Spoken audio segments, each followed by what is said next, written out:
दोस्तों, स्वागत है आपका हमारे YouTube चैनल इंस्पायरिंग बुद्धा में। दोस्तों, जीवन में असंभव कुछ भी नहीं है। जब जागो तब सवेरा होता है। अगर आपको यह लगता है कि मैंने बहुत से बुरे काम किए हुए हैं और अब इन गलत कामों को सुधारने के लिए कोई भी विकल्प नहीं है, तो आपको गौतम बुद्ध के जीवन की यह कहानी एक बार अवश्य सुननी चाहिए। एक दिन गौतम बुद्ध श्रावस्ती के एक गांव में भिक्षाटन के लिए पहुंचते हैं। जब गांव में प्रवेश करते हैं तो देखते हैं कि पूरे गांव में सन्नाटा छाया हुआ है। दूर दूर तक कोई भी व्यक्ति नजर नहीं आ रहा था। बुद्ध उस गांव के पहले द्वार पर जाते हैं और कहते हैं, भिक्षाम देहि, परंतु भीतर से बाहर कोई नहीं आता। बुद्ध दूसरे द्वार पर जाते हैं, परंतु कोई दरवाजा नहीं खोलता। तीसरे द्वार पर जाते हैं, परंतु उस द्वार से भी कोई व्यक्ति बाहर नहीं आता। फिर अचानक से एक दरवाजा खुलता है, जिसमें से एक व्यक्ति बाहर निकलता है। वो जल्दी से बुद्ध का हाथ पकड़ता है और उन्हें अपने घर में ले जाता है और कहता है कि क्षमा करें बुद्ध, परंतु इस समय आप बाहर नहीं जा सकते। उंगलीमाल को श्रावस्ती की सीमा पर देखा गया है। सभी गांव वाले डर के मारे अपने अपने घरों की खिड़कियां और दरवाजे बंद करके बैठे हुए हैं।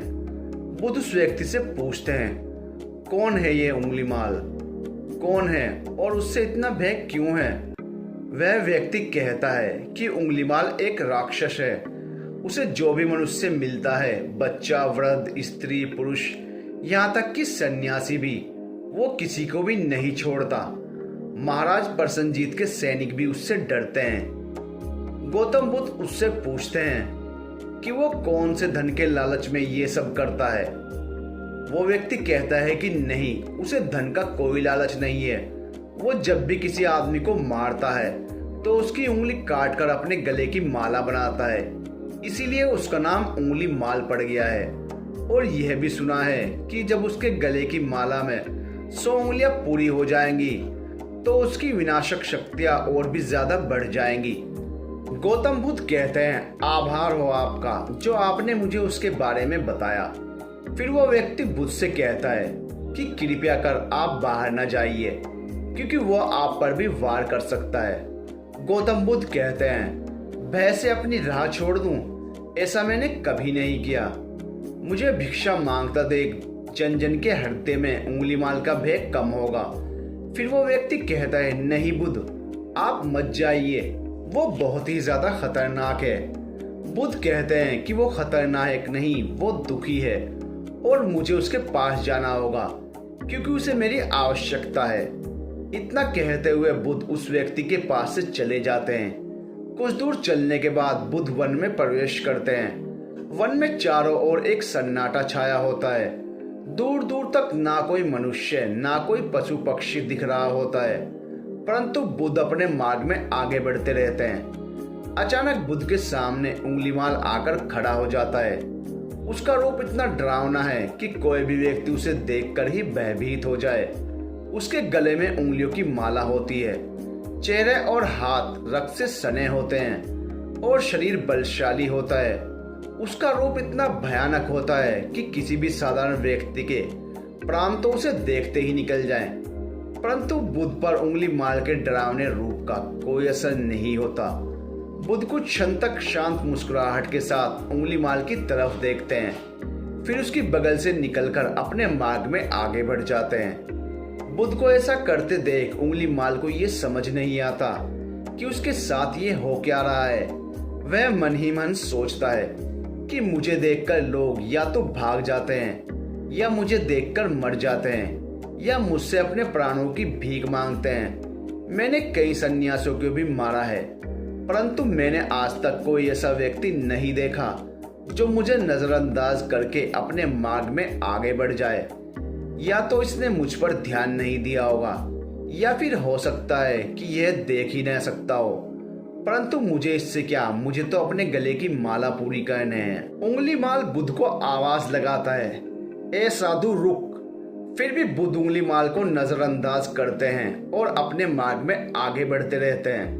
उंगलीमाल बहुत ज्यादा क्रोध में भरकर बुद्ध को आवाज लगाता है, ए साधु रुक। फिर भी बुद्ध उंगलीमाल को नजरअंदाज करते हैं और अपने मार्ग में आगे बढ़ते हैं। उंगलीमाल तीसरी बार ज्यादा क्रोध में होकर आवाज लगाता है, ए साधु रुक। बुद्ध रुकते हैं। उंगलीमाल बुद्ध के पास जाता है और कहता है कि मेरे आदेश देने के बाद भी तू रुका क्यों नहीं। इस पर बुद्ध कहते हैं, मैं तो बहुत पहले ही रुक चुका हूँ, तुम ही चलते जा रहे हो। उंगलीमाल ये समझ ही नहीं पाता कि बुद्ध क्या कह रहे हैं, परंतु वो इतना जरूर समझ जाता है कि सामने खड़ा व्यक्ति उससे थोड़ा भी नहीं डर रहा है। उंगलीमाल बुद्ध को डराने के लिए चिल्लाकर पूछता है, ए साधु, तुझको मुझसे भय नहीं लग रहा है क्या? मैं आदि मानव हूँ। बुद्ध कहते हैं कि नहीं, तुम मानव हो। बुद्ध की यह बात सुनकर उंगलीमाल के हृदय पर लगती है। पहली बार उसे किसी ने मानव कहा था, परंतु वो इस बात को नजरअंदाज करने का प्रयास करता है और बुद्ध से पूछता है कि ए साधु, तूने ये क्यों कहा कि तू कब का रुक चुका है जबकि तू चला जा रहा है, और तूने ये क्यों कहा कि मैं नहीं रुका? बुद्ध कहते हैं कि मैं बहुत पहले ही रुक चुका हूँ, यानी मैंने ऐसे सारे बुरे कृत्य करना पहले ही छोड़ दिए हैं जिससे भी व्यक्ति को कष्ट पहुँचता है। सब जीना चाहते हैं, बस तुम उन्हें करुणा से देखने का प्रयास करो। बुद्ध के ये शब्द दोबारा से उंगलीमाल के हृदय पर चोट करते हैं, परंतु वह दोबारा से बुद्ध की बातों को नजरअंदाज करने का प्रयास करता है। इस बार वह और क्रोध में भरकर बुद्ध की गर्दन अपनी कटारी पर रख देता है, जिससे वो लोगों की हत्या किया करता था, और बुद्ध से चिल्लाकर कहता है, नहीं, मानव में ना तो प्रेम है ना ही करुणा है, सिर्फ छल और कपट है। इसीलिए मैं सबकी हत्या करूंगा और किसी को जीवित नहीं छोड़ूंगा। बुद्ध कहते हैं, तुम्हें लोगों ने बहुत दुख दिया है। उंगलीमाल, क्रूरता मनुष्य अज्ञान के कारण ही करता है। ईर्ष्या, द्वेष, मोह, माया, ये सभी अज्ञान की संतानें हैं, परंतु वो व्यक्ति ही है जिसमें दया, करुणा, सद्भाव और समझ का उदय भी होता है। उंगलीमाल, यदि इस जीवन में क्रूर और निष्ठुर लोग हैं तो दयावान भी हैं। बस तुम्हें अपनी आंखों से इस अंधेपन की पट्टी को हटाना होगा जो तुम्हें केवल बुराई ही दिखा रही है। तीसरी बार बुद्ध के शब्दों को सुन उंगलीमाल का खुद पर से संयम हट जाता है।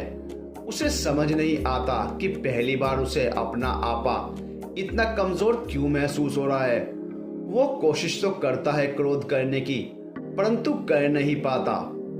वो बड़ी हिम्मत जुटाकर क्रोधित होने का नाटक करके बुद्ध से कहता है, तुम और व्यक्तियों जैसे नहीं हो।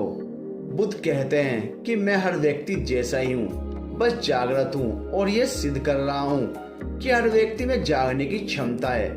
मेरा मार्ग क्रूरता को दया में परिवर्तित करता है। उंगलीमाल, तुम अनजाने में घृणा के पद पर हो। बस इस क्षण रुक जाओ। तुम्हारे भीतर भी यह क्षमता है कि तुम दया और करुणा के पथ पर भी चल सको। इतना सुनते ही उंगलीमाल के हाथ से कटारी जमीन पर गिर जाती है। उसकी आंखों से आंसू बहने लगते हैं। भला कोई कब तक बुद्ध को अनदेखा करेगा? उंगलीमाल रोते हुए बुद्ध से पूछता है, क्या आप वही हैं जिन्हें लोग बुद्ध कहते हैं, जो लोगों के मुक्ति के मार्ग पर चलना सिखाते हैं? हाँ, मैं वही हूँ। मैं तुम्हें मुक्ति के मार्ग पर ले जाना चाहता हूँ। फिर उंगलीमाल कहता है, परंतु मैं अब बहुत दूर निकल गया हूँ। मैंने बहुत हत्याएं की हैं, बहुत पाप किए हैं। मैं अब चाहकर भी वापस नहीं लौट सकता और मेरा वापस लौटना अब असंभव है। बुद्ध कहते हैं कि असंभव कुछ नहीं है, जब जागो तभी सवेरा। उंगलीमाल कहता है, मैं अब पुणे जीवन की ओर नहीं मुड़ सकता, बहुत देर हो चुकी है। बुद्ध कहते हैं, तुम में इतनी चेतना है कि तुम जानते हो कि जो तुमने किया वह बुरा था। इसका अर्थ यह है कि तुम जानते हो कि अच्छा क्या है और बुरा क्या है। उंगलीमाल, जिस दिन से तुमने अच्छा कार्य करना शुरू कर दिया उस दिन से तुम्हारा एक नया जीवन शुरू हो जाएगा। फिर उंगलीमाल कहता है कि मैं कितने भी अच्छे काम कर लूं, परंतु लोग मुझे उसी दृष्टि से देखेंगे और मुझे चैन से जीने नहीं देंगे। बुद्ध कहते हैं, उंगलीमाल, यदि तुमने हिंसा का मार्ग छोड़ा तो मैं तुम्हें मार्ग दिखाऊंगा और तुम्हारा संरक्षण करूंगा और तुम्हें लोगों की घृणा से बचाऊंगा। बस पहला कदम तुम्हें ही उठाना होगा। उंगलीमाल पूछता है, क्या ये हो सकता है? बुद्ध कहते हैं, अवश्य हो सकता है, तुम में असामान्य बुद्धि है। उंगलीमाल रोते हुए बुद्ध के चरणों में गिर पड़ता है और कहता है, मैं आपको वचन देता हूँ कि सारे बुरे कृत्य करना छोड़ दूंगा और आपके पीछे करुणा के पथ पर चलना सीखूंगा। कृपया कर मुझे अपना शिष्य बना लीजिए। बुद्ध कहते हैं कि मैं किसी को अपना शिष्य नहीं बनाता, बल्कि व्यक्ति स्वयं मेरे संग से जुड़ता है। उंगलीमाल उसी समय बुद्ध का भिक्षु बन जाता है। बुद्ध का भिक्षु बनने के बाद उसका नाम अहिंसक बन जाता है। फिर बुद्ध ने जैसा उसका नाम रखा था वो ठीक वैसे ही बन चुका था। जब अहिंसक प्रथम बार अन्य भिक्षुओं के साथ एक गांव में भिक्षाटन के लिए जाता है तो गांव के कुछ लोग उससे बदला लेने के लिए उसे लाठी डंडों से पीटने लगते हैं। जब यह बात बुद्ध को पता चलती है तो वे तुरंत उसे बचाने के लिए उसके पास पहुंचते हैं और अपने शरीर को उन लाठी डंडों के बीच में ले आते हैं जो अहिंसक को पड़ रहे थे। बुद्ध को देखकर गांव वाले डंडे और पत्थर मारना बंद कर देते हैं। तभी लोग बुद्ध से कहते हैं, बुद्ध, क्यों आप इस हत्यारे उंगलीमाल की रक्षा कर रहे हैं? न जाने कितने लोगों की जानें ली हुई हैं इसने। बुद्ध कहते हैं, अब यह उंगलीमाल नहीं है, बल्कि अब इसका नाम अहिंसक है। अब यह आपकी ही तरह एक मानव है। गांव वाले कहते हैं, ऐसा आदमी कभी नहीं बदल सकता। बुद्ध कहते हैं, ये बदल चुका है, बस अब सब लोग इसे पुरानी दृष्टि से देख रहे हैं। यदि यह उंगलीमाल होता तो क्या आप में से किसी में भी इतना साहस या बल होता कि कोई इसे एक उंगली भी लगा सके? यह आपका हर वार खाता रहा और इसने आप पर पलटकर वार नहीं किया। आपको ये परिवर्तन दिखाई नहीं देता? आज इसने अपना लहू बहाकर अपने सारे बुरे कृत्य धो डाले हैं। आप लोगों के द्वारा इतनी मार खाने के बाद भी इसकी आंखों में आपके लिए क्रोध नहीं है। क्या ये बदलाव आपको नहीं दिख रहा है? यह तो बदल गया, परंतु आप कब बदलोगे? इतने में से उनके गांव वालों में से एक स्त्री कहती है, यह परिवर्तन मैंने स्वयं देखा है। वो स्त्री गांव वालों से कहती है, आप में से कौन है जो दूसरे के दुख में दुखी हो, दूसरों की पीड़ा सहन ना हो तो उसे हर प्रकार की सहायता प्रदान करे? और ऐसा इस भिक्षु ने किया है। 2 दिन पहले एक व्यापारी अपनी पत्नी को लेकर जा रहा था और उसकी पत्नी प्रसव पीड़ा से व्याकुल थी। तब मैं पास से ही गुजर रही थी, इसलिए मैं भी दौड़ी दौड़ी गई। स्त्री की पीड़ा बढ़ती ही जा रही थी। घना जंगल होने के कारण उसे कहीं ले जाया भी नहीं जा सकता था। तब यह भिक्षु वहां आ पहुंचा और इसने मुझसे पूछा कि क्या हुआ बहन। मैंने इसे बताया कि यह स्त्री प्रसव पीड़ा में है और इस घने वन में हम कुछ कर भी नहीं पा रहे हैं। तब तक यह कष्ट भोगेगी, कहीं इसके और इसके बच्चे के प्राण न चले जाएं। फिर इस भिक्षु ने मुझसे कहा कि ऐसा नहीं होगा, मैं अभी अपने गुरु के पास जाऊंगा, वह अवश्य ही कोई मार्ग दिखाएंगे। इतना कहकर यह भिक्षु वहां से दौड़कर चला गया। बुद्ध कहते हैं, फिर व्यथित हो अहिंसक मेरे समक्ष आया और मेरे पैरों में गिरकर कहने लगा, बुद्ध, एक स्त्री गहन प्रसव पीड़ा में है और उसकी पीड़ा बढ़ती ही जा रही है। कहीं माँ और बच्चे को कुछ हो न जाए।